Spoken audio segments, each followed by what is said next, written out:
Jim, let's get into it. We're going to go to Wiggins and talk to Lauren, who's been on hold for a while. Lauren, thank you so much for your patience. What can we help you with?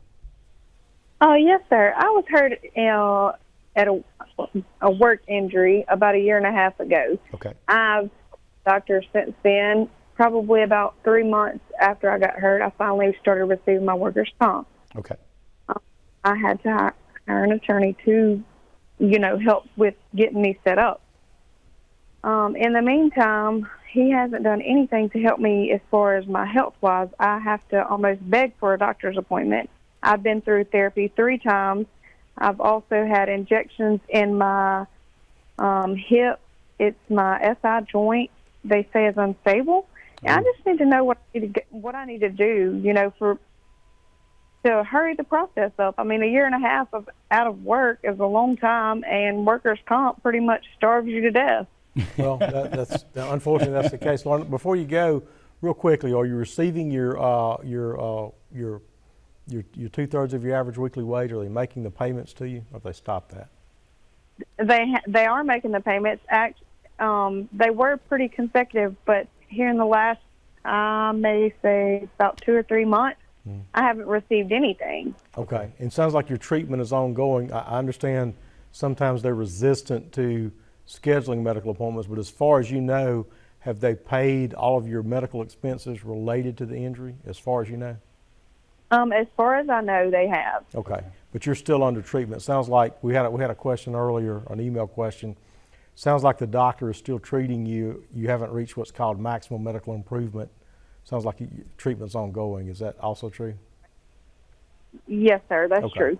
Okay, so I wish I had better news to make it go faster, but I don't.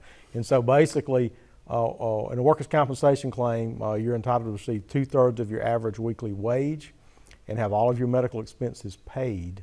At some point, a doctor will say, look, Lauren is as good as she's going to get. Right. And her impairment rating is 0, 5, 10, 50, whatever it will be.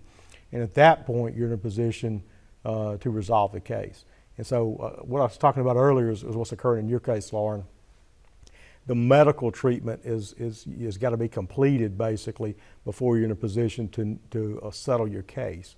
Because until a doctor's in a position to say what your impairment rating is going to be, what the future may hold for you in terms of medical treatment, you don't want to close that case out, because if the situation gets worse, you're done. You're over, just like my partner Matthew just said. Right. Once that's settled, it's over with. And so unfortunately, the best you can do right now is make sure to show up to your medical appointments, do everything that you're supposed to do, and then at some point, and I didn't get the nature of your injury, but at some point when the doctor will say, look, we've done all we can do for Lauren, she's going to have to live with it from here on, she's going to need medication, she may need a future treatment. Right. And then at that point, the wheels will start turning so that you can get your case resolved.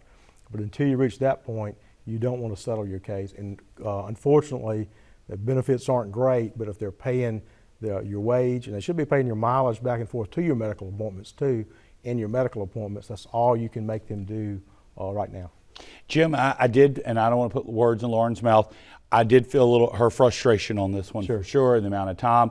Is this something that she can talk to her attorney about? I mean, I know maybe there's not something pressing this week, but this is good information for her from her attorney. Absolutely, and communicate with your attorney, and attorneys are busy.